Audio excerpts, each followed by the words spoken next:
జీవితం అంటేనే కష్ట సుఖాల మేలు కలయికగా ముందుకు సాగుతూ ఉంటుంది. అలాగే గెలుపు ఓటముల మేలు కలయికగా కూడా ముందుకు సాగుతూ ఉంటుంది. అయితే ఒక్కసారి విజయం సాధించిన తర్వాత, అంటే ఒక్కసారి గెలుపు సాధించిన తర్వాత ఇంకా మన జీవితంలో అన్నీ దక్కినట్లేనా? గెలుపు పొందిన తర్వాత కూడా గెలుపు స్థాయి నుండి అధపాతాళానికి కొంతమంది పడిపోతూ ఉంటారు. అలా ఎందుకు పడిపోతూ ఉంటారు? వాస్తవానికైతే గెలుపు సాధించాక మరింత భద్రంగా, మరింత జాగ్రత్తగా, మరింత బాధ్యతాయుతంగా ప్రవర్తించాల్సి ఉంటుంది.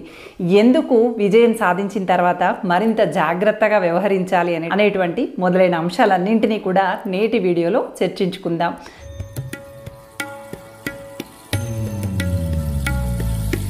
Welcome to Keerthi creatives. నేను మీ కీర్తనారెడ్డి. ప్రతి ఒక్కరి జీవితంలో కూడా తామేంటో నిరూపించుకోవాలి అనుకుంటూ ఉంటారు. తాను గెలిచి ఈ ప్రపంచం ముందు విజేతగా నిలవాలని కోరుకుంటూ ఉంటారు. అది చిన్న విజయమా, పెద్ద విజయమా అనేది తదుపరి అంశం. అది వ్యక్తిగతానికి సంబంధించిందా, సామాజిక అంశానికి సంబంధించిందా అనేది కూడా లెక్కలోకి రానటువంటి అంశం. కానీ మనిషి ఏదైనా సాధించాలి అని తలపెట్టినప్పుడు ఖచ్చితంగా దాన్ని సాధించడం కోసం నిరంతరం ప్రయత్నిస్తూనే ఉంటాడు.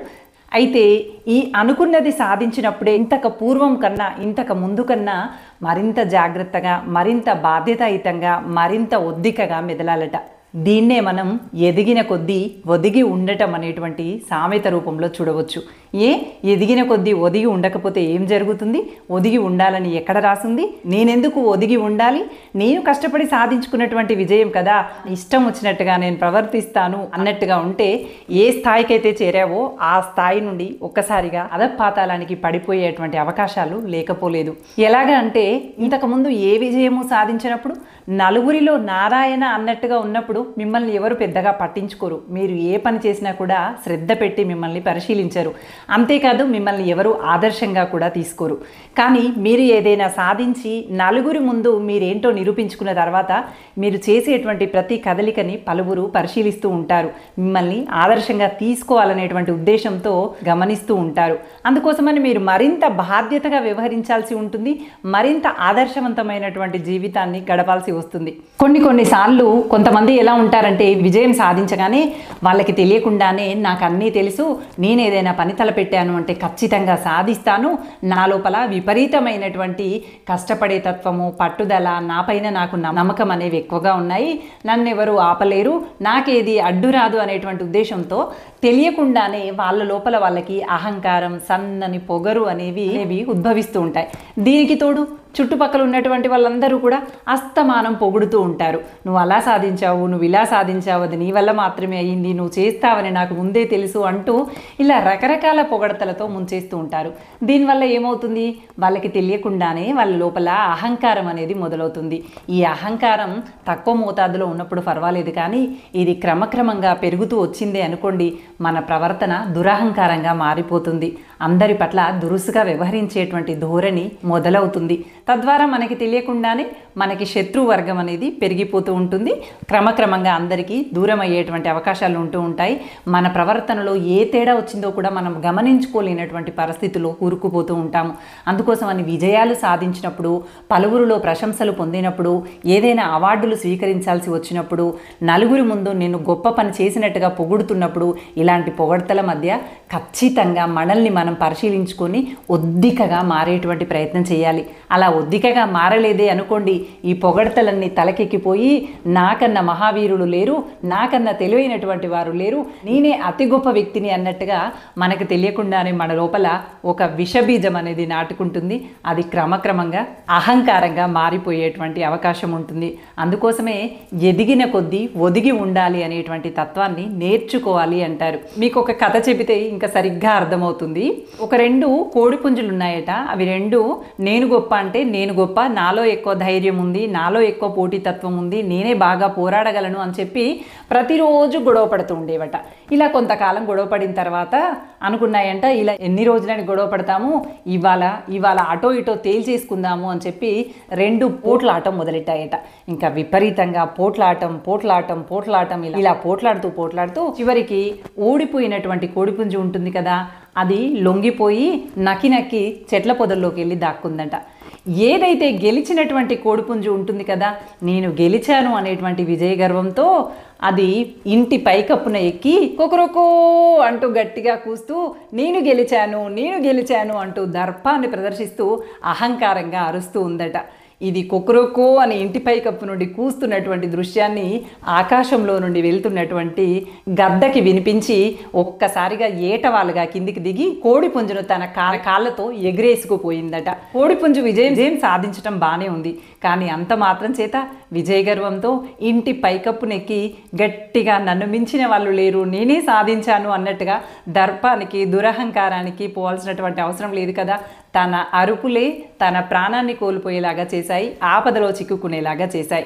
ఇదిగో ఇలాగే మన జీవితంలో కూడా మనం ఆర్థికంగా స్థిరపడటం కావచ్చు, విజయం సాధించడం కావచ్చు, నలుగురిలో ప్రశంసలు పొందటం కావచ్చు, ఇంత ముందు కన్నా ఇప్పుడు ఆర్థికంగా మరింత ఎక్కువ స్థాయికి చేరటం కావచ్చు. ఇది ఏదైనా కానివ్వండి, నా దగ్గర ఉంది, నేనే సాధించాను, నా వల్లే అవుతుంది అన్నట్టుగా దర్పాలకి పోతూ అహంకారాన్ని ప్రదర్శిస్తూ తలబిరుసుతనంతో కనుక మనం ప్రవర్తించామే అనుకో, ద్వారా నష్టమే ఎదురవుతుంది. ఆ నష్టానికి కూడా కారణం మనమే అవుతాము.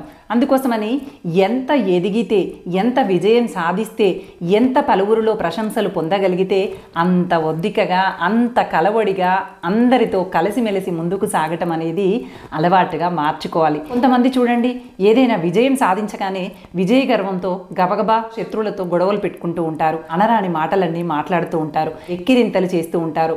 ఇలాంటివి చేయటం వల్ల వాళ్ళు సాధించినటువంటి విజయాన్ని వాళ్ళే తృప్తిగా ఆనందించలేకపోతారు. ఎందుకు? వీళ్ళ వెక్కిరింతల వల్ల అవతల వాళ్ళు బాధపడుతూ వీళ్ళపైన విమర్శలు చేస్తూ ఉంటారు. విజయాన్ని ఆస్వాదించడం పక్కన పెట్టేసి ఎవరితో గొడవ పడటం, ఎవరి ముందో దర్పాన్ని ప్రదర్శించడం లాంటివి చేస్తూ ఉంటే ఇన్నాళ్ళు కష్టపడి కృషి చేసి పట్టుదలతో సాధించినటువంటి అంశాన్ని ఆస్వాదించకుండానే అసందర్భమైనటువంటి అంశాలతో తెలియకుండానే బాధకి గురి అవ్వాల్సి వస్తుంది. అది ఎవరమైనా కానివ్వండి, ప్రతి వ్యక్తికి ఇదే వర్తిస్తుంది. ఎదుగుతున్నాము, అది ఆర్థికంగానా, సామాజికంగానా, ఉద్యోగపరంగానా, ఏ రకంగా ఎదుగుతున్నాము, ఏ రకంగా ఎదిగినా, ఏ రకంగా విజయం సాధిస్తున్నా, ఏ రకంగా పలువురిలో ప్రశంసలు పొందుతున్నా, ఏ రకంగా కీర్తి ప్రతిష్టలు సాధిస్తున్నా, ఏ రకమైనటువంటి గుర్తింపు నీకు దక్కుతున్నా, ఒద్దిక అనేది చాలా అవసరం. ఒద్దిక లేనటువంటి గర్వము, దురహంకారము అనేది నేను ఏ స్థాయికైతే ఎదిగేలాగా చేసి, ఎంతమంది చేత ప్రశంసలు పొందేలాగా చేసిందో అంతే తొందరగా అధపాతాళానికి పడేసి అంతమంది చేత విమర్శలు ఎదుర్కొనేలాగా చేస్తుంది. మనము చెట్టులాగా ఒదిగి ఉండాలట, నలుగురికి నీడనిచ్చేలాగా మారాలట. చెట్టు చూడండి, ఎంత ఎత్తుకు ఎదుగుతున్న కొద్దీ అంతగా నీడను విస్తరించి నేలంతా నీడను పరుచుకుంటుంది. తన నీడన పలువురికి ఆశ్రయం ఇస్తుంది. ఎదుగుతున్న కొద్దీ ఇలా ఒదుగుతూ వస్తూ మనకి ఆదర్శంగా నిలుస్తుంది. చెట్టుని ఆదర్శంగా తీసుకుంటూ ఎంత ఎత్తుకు ఎదుగుతున్న కొద్దీ, ఎన్ని అవార్డులు, ఎన్ని గుర్తింపులు పొందుతున్న కొద్దీ అంత బాధ్యతగా మనల్ని మనం నిరూపించుకుంటూ నలుగురికి సహాయం చేసేటువంటి వ్యక్తులుగా మారుతూ పలువురికి నీడనివ్వగలిగేటువంటి గొప్ప గుణంతో ముందుకు సాగాలే తప్ప నేను ఎదుగుతున్నాను, నేను ఎదిగిపోయాను, నేను విజయం సాధించాను, నా జీవితంలో నేను ఇంతే అన్నట్టుగా వెళ్తే మనము పంచభూతాల్లో దేని నుండి తప్పించుకోగలుగుతాం చెప్పండి? ఏ వైపు నుంచైనా శిక్ష పడవచ్చు. ఆరోగ్య పరిస్థితిలో నుండైనా కావచ్చు, కుటుంబ సంబంధాల నుండైనా కావచ్చు, ఆర్థిక వ్యవహారాల నుండి కావచ్చు, సామాజికమైనటువంటి విమర్శల నుండి కావచ్చు, ఏ రకంగానైనా ఎటువైపు నుండైనా సమస్యను ఎదుర్కోవాల్సి వస్తుంది. అందుకోసమని విజ్ఞతతో, విధేయతతో ఎదిగిన కొద్దీ ఒదిగి ఉంటూ పలువురికి అందుబాటులో ఉండేలాగా ఏ విధంగా అయితే మహావృక్షం పలువురికి నీడనిస్తూ సేద తీరుస్తుందో, అదేవిధంగా నీకు వీలైనంతలో, నువ్వు చేయగలిగినంతలో పలువురికి సహాయ సహకారాలు అందిస్తూ ముందుకు వెళ్ళావే అనుకో, నీ విజయ గర్వం ఎప్పటికీ తలకెక్కదు. మరెన్నో విజయాలు నీకు దక్కుతూ ఉంటాయి. పలువురిలో గుర్తింపు ఉంటుంది, నీ పేరు ప్రఖ్యాతులు చిరస్థాయిలో నిలబడిపోతాయి. అలా కాకుండా నన్ను మించినటువంటి వ్యక్తులే లేరు, నేనే గొప్ప, నేను ఇంతలా కష్టపడ్డాను, ఎవరికెందుకు గౌరవ మర్యాదలు ఇవ్వాలి, ఎవరికెందుకు ఒదిగి ఉండాలి అన్నట్టుగా ప్రవర్తిస్తే దురుసుతనం తలకెక్కి మన ప్రవర్తన లోపం ఏర్పడుతుంది. ఎప్పుడైతే ప్రవర్తనలో లోపం ఏర్పడుతుందో అక్కడుంచే నీ ఎదుగుదల తగ్గుముఖం పడుతుంది అని అర్థం. విజయం సాధించే వరకు ఒక తంతు నడుస్తుంది. కష్టపడతాము, నమ్ముతాము, కృషి చేస్తాము, కోరికతో, నమ్మకంతో ఎంతో కష్టపడి పనిచేస్తాము, అనుకున్నది సాధించడం కోసం రక్తం చెమటగా మార్చుకుంటాము, ఎన్నో ఆలోచనలని పెట్టుబడిగా పెడుతూ ఉంటాము, నిద్ర లేనటువంటి రోజులని గడుపుతూ ఉంటాము, గుండె నిండా బాధని మోస్తూ ఉంటాము, నరనరాల్లో మనం ఏదైతే అనుకున్నామో అది సాధించాలి అనేటువంటి కృషితో పట్టుదలతో ముందుకు సాగుతూ ఉంటాము. తీరా అది సాధించాక మనకి గర్వం దేనికి చెప్పండి? అనుకున్నది సాధించినప్పుడు మన గౌరవ మర్యాదలు అంతే స్థాయిలో నిలబడాలి అంటే అహంకారం అనేది తలకెక్కకూడదు. ఇన్ని సాధించినటువంటి వాళ్ళము, ఇన్ని కష్టనష్టాలు కోర్చుకున్నటువంటి వాళ్ళము తలబిరుసుతనం మనకు అవసరం అంటారా? ప్రతి ఒక్కరికి అందుబాటులో లేకపోయినా పర్వాలేదు, కానీ దురుసుతనంతో ప్రవర్తించడం వల్ల మాత్రం విపరీతమైనటువంటి నష్టాన్ని ఎదుర్కోవాల్సి వస్తుంది. విజయం సాధించగానే సరిపోదు. విజయం సాధించేప్పుడు ఎంత ప్రక్రియ అయితే చేశావో, విజయం సాధించాక కూడా మరింత ప్రక్రియ కొనసాగిస్తూ బాధ్యతాయుతంగా మెదిలినప్పుడు మాత్రమే చెరగని ముద్రని వేసుకోగలుగుతాం. అక్కడి నుంచి మరో విజయం వైపుగా అడుగులు వేయగలుగుతాము. మనందరం కూడా మన జీవితాల్లో గొప్పనైనటువంటి విజయాలను సాధించి పలువురికి ఆదర్శంగా నిలుస్తూ, పలువురికి చేదోడు వాదోడుగా నిలుస్తూ, మరో విజయం వైపు అడుగులు వేస్తూ, ఎదిగిన కొద్దీ ఒదిగి ఉండేటువంటి ప్రయత్నాలు చేస్తూ ముందుకు సాగాలి అని కోరుకుంటూ thank you for watching. Bye.